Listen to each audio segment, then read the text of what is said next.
관한 이야기를 나누었습니다. 반대로 오늘은 기다리는 사람의 이야기입니다. 여러분, 높은 건물이 이렇게 쭉 올라가는 거 보셨습니까? 공사가 시작되면 처음 몇 달 동안 뭘 하죠? 땅만 팝니다. 높이 올려야 되는데 오히려 더 밑으로 계속 내려가죠. 원리는 간단하죠.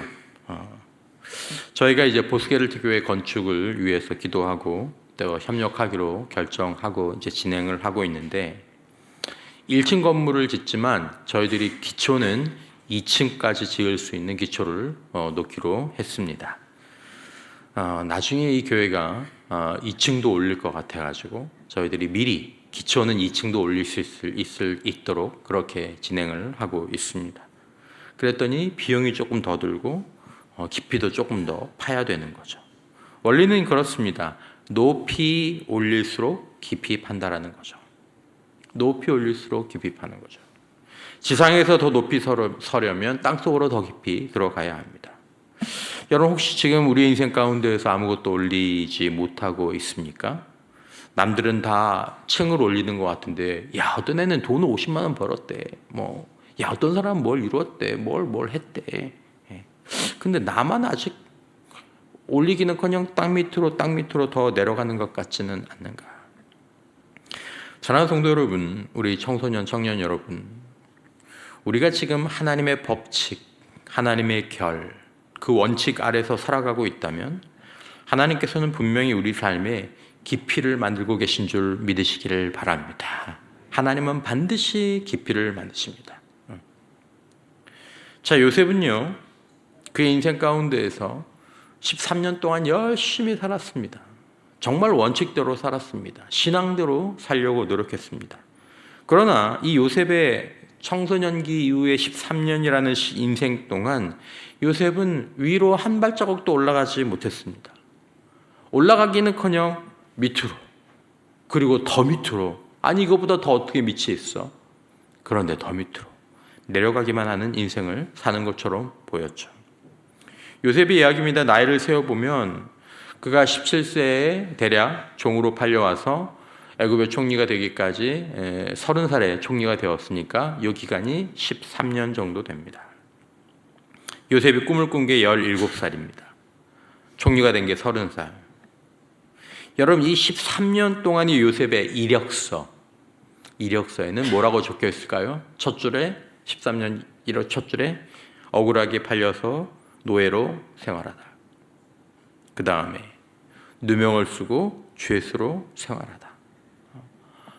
아니, 화려한 이력으로 꽉꽉 채워도 부족할 그 13년, 17살부터 30살까지 그 황금 같은 시대 노예로 생활하고 죄수로 생활하고. 여러분, 요셉의 인생을 쭉 보면 그가 형제들에게 팔려서 억울하게 노예로 팔려가고, 그리고 보디발의 집에서 성실하게 일했다가 누명을 쓰고 감옥에 들어가죠. 그리고 그의 인생 이 마지막쯤, 그의 인생의 반전이 일어날 직전에 성경에서 굉장히 잔인한 구절들, 잔인해 보이는 구절들 가운데 한 구절이 거기 나옵니다. 오늘 40장 1절 말씀이죠. 그의 인생 약 11년쯤, 그가 기다리고 있는 약 11년쯤에 일어난 일이죠. 40장 23절에 이렇게 나오죠. 술 맡은 관원장이 요셉을 기억하지 못하고 그를 잊었더라. 그러니까 오늘 본문 41장 1절 바로 전에 40장 23절, 그 40장 23절과 41장 1절 사이에는 한 만 2년의 기간이 있는데 바로 그때 이 구절이 나오는 겁니다. 술 맡은 관원장이 요셉을 기억하지 못하고 그를 잊었더라. 무슨 상황입니까? 감옥에서 요셉이 술 맡은 관원장의 꿈을 풀어주죠. 당신 사흘 만에 복직할 겁니다. 아니, 내가 지금 감옥에 갇혀서 이제 죽을 날만 기다리고 있는데 그런 일이 있다고요? 3일 만에 복직할 겁니다. 딱 하나만 부탁할게요. 뭐라고 얘기합니까? 당신이 잘 되거든 나를 기억해 주십시오. 나를 여기서 꺼내 주십시오. 나는 잘못한 게 하나도 없습니다. 11년 차에 딱 이 얘기를 합니다. 아니나 다를까 그 사람이 사흘 만에 복직했습니다. 그런데 어떻게 됐습니까? 오늘 성경이 굉장히 잔인하게 기록했다 그랬죠? 23절에 뭐라고요? 술 맡은 관원장 요셉을 기억하지 못하고 그를 잊어버렸더라. 그리고 성경은 다음 장을 이렇게 시작하죠. 창세기 41장 오늘 본문 1절에 만 2년 후에, 만 2년 후에. 여러분, 이 2년은 희망을 가졌다가 잊혀진 2년입니다. 희망이 있을 때는 한 달도 길죠. 하루도 길어요. 뭐 요즘은 어떤지 모르겠지만 마찬가지일 겁니다. 저희들 예전 막 군생활 같은 거 할 때 저녁을 앞둔 한 달, 야, 한 달 뒤면 저녁이다. 아니, 지금까지 뭐 24개월 또 정말 30개월씩 근무를 했는데, 야, 이 저녁을 앞두니까 한 달은 얼마나 긴지, 한 달이 왜 이렇게 안 가는지. 왜냐하면 이제 끝났다라고 생각하고 기다리는 시간들이 이제 이 한 달도 긴 거예요. 근데 만 2년. 여러분, 이제 문이 열리는 줄 알았는데 닫히면, 이제 이 사람이면 되는 줄 알았는데 연락이 없을 때, 이제 다 왔다고 생각했는데 그게 아니라는 사실을 알았을 때 우리는 정말 너무너무 힘든 거예요. 이제 다 됐다. 된대. 자, 그런데 성경은 요셉의 이런 세월을 뭐라고 부릅니까? 시편 105편 17절에 19절 말씀.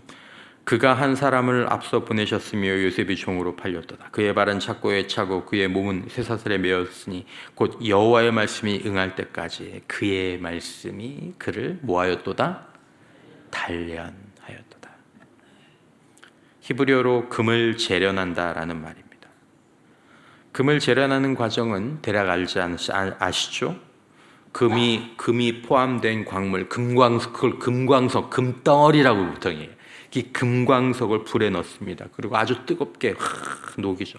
그러면 위로 찌꺼기가 떠오릅니다. 그걸 걷어냅니다. 또 녹이고 걷어내고, 또 녹이고 걷어내고. 금이 거의 순금이 될 때까지 그걸 계속합니다. 금광을 발견했다고 하죠. 금맥을 발견하면 노다지를 캤다, 노다지를 발견했다 이렇게 얘기하죠. 여러분 아십니까? 일반 금광의 경우 금광석 1톤을 캐면 1톤에서 금을 얼마나 얻는지 아세요? 소위 말하는 이 금광을 발견했다. 금광에서 1톤에서 금을, 순금을 이렇게 막 재련해서 얼마 얻는지 아십니까? 톤당 1g입니다. 1g에서 5g. 그게 금광이에요. 이게 진짜 질이 좋은 금광이다. 이야, 이건 너무너무 좋은 금광이다. 그러면 톤당 8에서 15g이라고 합니다. 퍼센트로 보면 1톤의 금이 포함된 광석을 가지고 0.001%, 0.0015%의 금을 얻는 게 바로 금광 노다지. 한번 따라서 해보시죠. 우리 모두는, 나는 노다지다. 노다지. 여러분, 위대한 하나님의 사람들은 순금으로 태어나는 게 아닙니다. 여러분, 훌륭한 인격, 신앙인들은, 훌륭한 인물들은 순금으로 태어나지 않습니다. 그들이 순금으로 태어나서 그냥 틀형에 붓고 넣어서 딱 부어서 만들면 짜잔 하고 이 순금 덩어리로 나오는 게 아니다라는 것입니다. 그들은 분명 노다지였습니다. 하지만 단련이 필요했고 재련이 필요했고 99.9%가 깎이는, 사라져야 했습니다. 성경 요셉의 13년을 뭐라고 부릅니까? 불이라고 부릅니다. 불. 근데 벌하는 불이 아니라 무슨 불이요? 정죄하는 불이라고. 여러분, 하나님의 원칙과 하나님의 결을 따라 살아가는 가운데 당하는 고난과 시험과 불은 벌하는 불이 아니라 정죄하는 불임을 믿으시기를 축원합니다. 우리는 이 과정이 필요하다는 것을 기억해야 합니다. 이 문장의 주어가 누굽니까?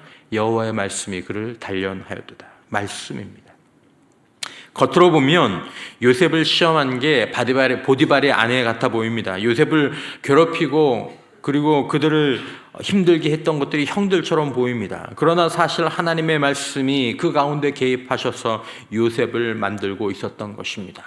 여러분, 오늘 우리가 하나님의 원칙과 법칙 아래 살아가고 있다면 지금 우리가 겪는 환경, 때로 우리를 힘들게 하는 사람들, 우리의 어려움들이 사실은 하나님의 말씀이 그 가운데에서 우리를 빚어가고 있다는 사실을 신뢰해야 할 줄 믿습니다. 느낌은 안 올 겁니다. 느낌을 안 올 겁니다. 여러분, 농부들이 농사를 느낌으로 짓지 않습니다. 원칙의 길을 가면서 시간으로 날아오게 되는 인생들, 그런 사람들은 느낌으로 하지 않습니다.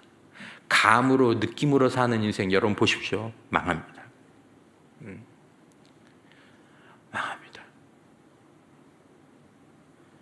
17살에 받은 꿈 그 한마디의 말씀에 13년 동안 요셉 안에서 일하고 있었고 감옥 안에서도 일하고 있었습니다. 진짜 배신을 당한 것처럼 잊혀진 그 가장 깊은 캄캄한 인연의 어둠 속에 아마 요셉의 인생에서 형들한테 버림받고도 실망했고 감옥에 가서도 실망했겠지만 아마 요셉의 인생 가운데서 정말 힘들었던 시간은 요 마지막 2년이었을 겁니다. 여러분 이것이 요셉만의 이야기일까요? 하나님이 성경을 주신 이유는 요셉 띄워주려고 주신 게 아닙니다. 바로 우리를 위해서 주신 것입니다. 여러분 성경의 인물들을 떠올려 보십시오.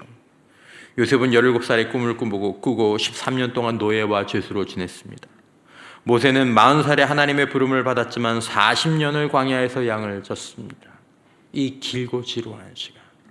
다윗은 소년 때 기름 부음을 받고 하나님께서 너를 왕으로 세우신다라고 선언을 받았지만 15년쯤 왕커녕 도망다니고 쫓겨나고 미친 사람 생활을 하면서 목숨을 구걸해야 되는 바울은 다메섹에서 주님을 만났지만 여러분 바울의 인생을 따져보면 13년 정도 아라비아와 고향 다소에서 당금질 단련을 한 이후에 안디옥 교회로부터 하나님의 위대한 이방인을 위한 선교사로 쓰임받게 되었습니다. 여러분 예수님은 3년의 공생의 사역을 위해서 30년을 나사렛에서 그저 몫으로 묻어 계셨습니다. 하나님의 아들도 30년을 사셨다면 우리가 그 공정을 건너뛸 수 있다고 생각하는 건 겸손이 아니라 교만이죠.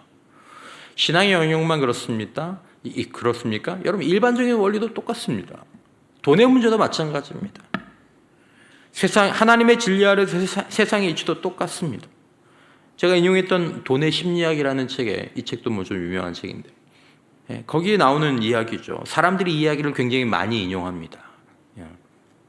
여러분들이 뭐 다 아시는지 모르겠지만 세계 최고의 부자이자 투자자로 알려진 이 워런 버핏 이야기를 하면서 한때는 사람들이 워런 버핏의 그 투자에 대한 실력, 종목을 골라내는 실력이 그를 최고로 만들었다. 뭐 이렇게 얘기했지만 이 저자나 그리고 그 이후에 말하는 사람들은 좀 다르게 얘기합니다. 뭐냐면 2020년에 이 책이 나올 당시에 2020년에 책이 나오는데 그 책이 나올 당시에 워런 버핏의 재산이 우리나라 돈으로 100조였습니다.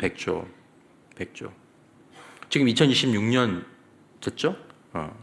지금 워런 버핏의 재산이 얼마인지 아십니까? 200조가 가깝습니다. 200조. 근데 여러분 그 100조의 재산이 언제 형성됐냐면 워런 버핏이 투자를 아주 젊을 때부터 시작했는데 대부분 65세 이후에 재산이 확 늘어났습니다. 어떤 원리로요? 어제 말씀드렸죠. 복리의 법칙으로.